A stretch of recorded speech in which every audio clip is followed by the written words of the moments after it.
باقی جو فرقے ایک چورن بیچتے تھے شیعہ کافر والا وہ بھی کل خاموش دکھائی دیتے رہے. وہ خاموش نہیں تھے سر، وہ الو کے پٹھے بول رہے تھے، پھر 5 منٹ بعد اپنا سٹیٹس ڈیلیٹ کر رہے تھے، کیونکہ نیچے وہ گالیاں ماں بہن کی انہیں پڑ رہی تھیں. لوگوں نے اپنی بیعت توڑنا شروع کر دی تھی. جو ان کا کسی کا پیر بھی اٹھ کے ادھر پھدکتا تھا نا کہ وہ یہ تو فلانے ہیں، انہوں نے کہا تم سب سے بڑے فلانے الو کے پٹھے، یزید کے بچے گھر سے نکلے نہیں ہو ابھی تک، اور جو نکلا ہے اس کو تم جو ہے وہ گالیاں دے رہے ہو. لوگوں نے جناب ان کی گدیاں خطرے میں پڑ گئی ہیں. اب یہ سوچ رہے ہیں کہ کن الفاظ کا چناؤ کریں، اور ہم لوگ خمینی صاحب رحمۃ اللہ علیہ کے لیے تھوڑا سا افسوس کر لیں کہ ہمارے ہم مسلک لوگ ہمیں کافر بھی نہ کہ اور ہمارا مرید بھی ہمارے ہاتھ سے نہ جائے. سر یہ ڈائنامکس چینج ہو چکی ہیں، یہ سنی شیعہ پالیٹکس ختم ہو چکی ہے، یہ بریلوی دیوبندی پالیٹکس ختم ہو چکی ہے. اب سارے امت مسلمہ کی بات کرنے لگ گئے ہیں، لوگوں میں حیا آ گئی ہے. اور کل ایرانی ایمبیسی میں ہم بیٹھے ہوئے تھے تو وہاں پر میں نے انہیں اسٹریٹ فارورڈ بات کی. میں نے کہا تمہارے رہبر نہیں تھے، یہ ہمارے رہبر بھی تھے. یہ تمہارا دکھ نہیں ہے، ہم لوگوں کا دکھ بھی ہے. یہ تمہارا لاس نہیں ہے، ہم لوگوں کا لاس بھی ہے. تو میری تو آنکھیں نم ہو گئی یہ بات کرتے ہوئے. تو ہمارے ایک دوست نے بات کی کہ ہم سارے سنی یہاں بیٹھے ہوئے. تو ایرانی سے جو نمائندے تھے کہتے ہیں یہ ڈبیٹ ہی ختم ہو گئی ہے سنی شیعہ والی.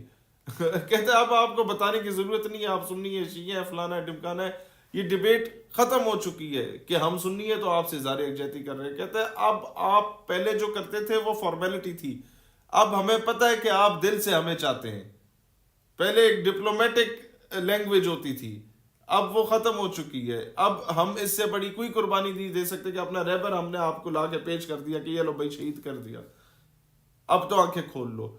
اب تو جو لوگ کہتے تھے کہ قبر پہ آ کے میری تھوک دینا اگر ایران پہ اسرائیل اور امریکہ دھماکے کر لے، میں پوچھنا چاہتا ہوں کون تھے وہ لوگ.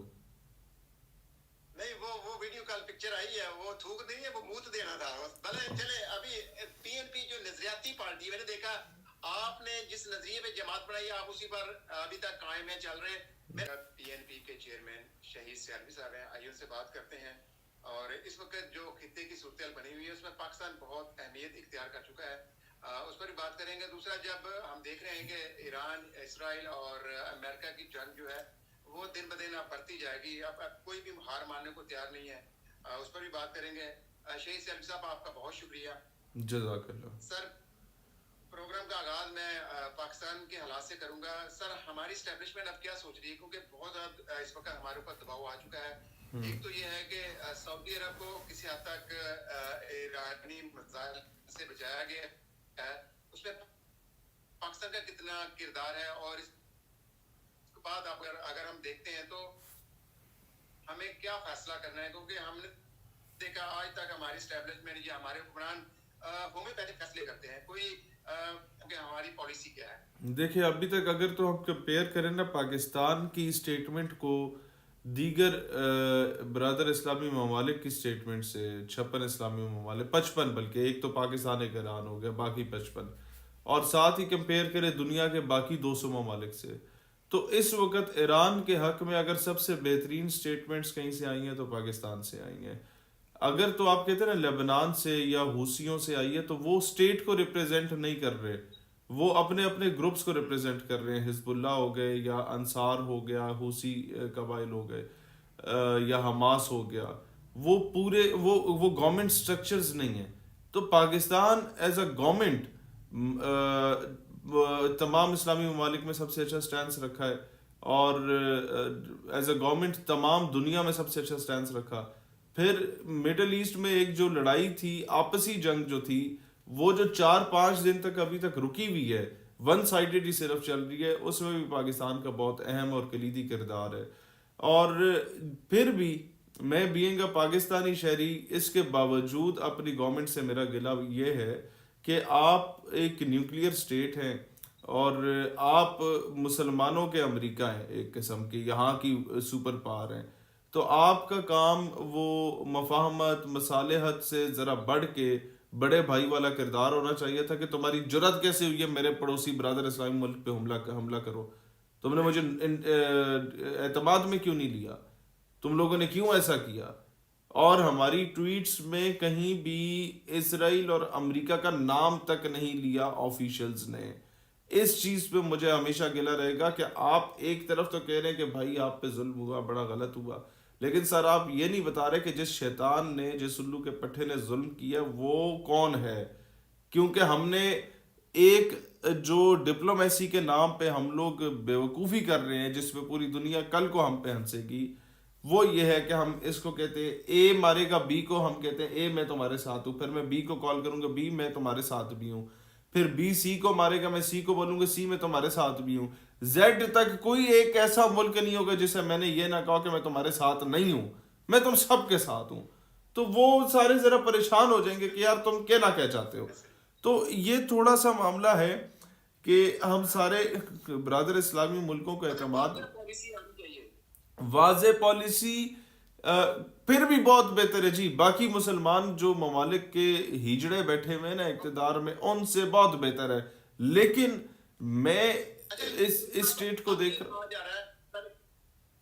اوکے سر، یہی کہا جا رہا ہے نا کہ ایران کے بعد ہی پاکستان کا نمبر ہے، لیکن اب کل ہمارے بیانات آئے ہیں، پاکستان کمزور ملک نہیں ہے، لیکن ہمیں اندرونی طور پر، معاشی طور پر تو اتنا کمزور کر دیا گیا ہے کہ ہم ہر جگہ اپنے آپ کو کمپرومائز کرنے کو تیار ہوتے ہیں. سر وہ معاشی طور پہ جو بہت زیادہ مضبوط ہے وہ کون سا کمپرومائز نہیں ہے؟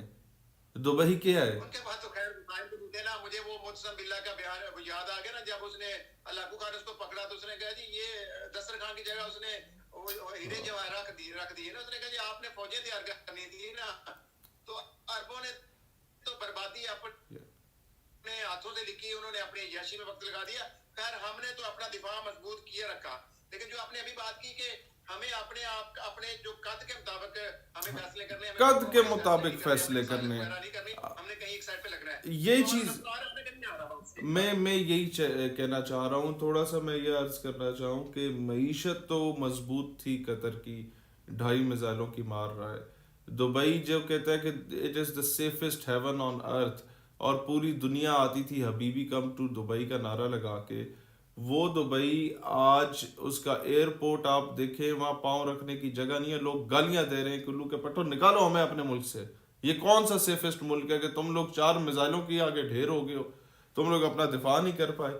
ان کے سارے شہزادے بادشاہ جو ہیں وہ ملنگوں کی طرح ہوٹلوں میں پھر رہے ہیں to let the people know کہ یو پیپل آر سیف، اور people are least bothering them. ایک صرف گھانا کا وہ بیچارہ ملا تھا سیاہ فام آدمی، اس کو جا کے اس نے سیلفی بنا لی.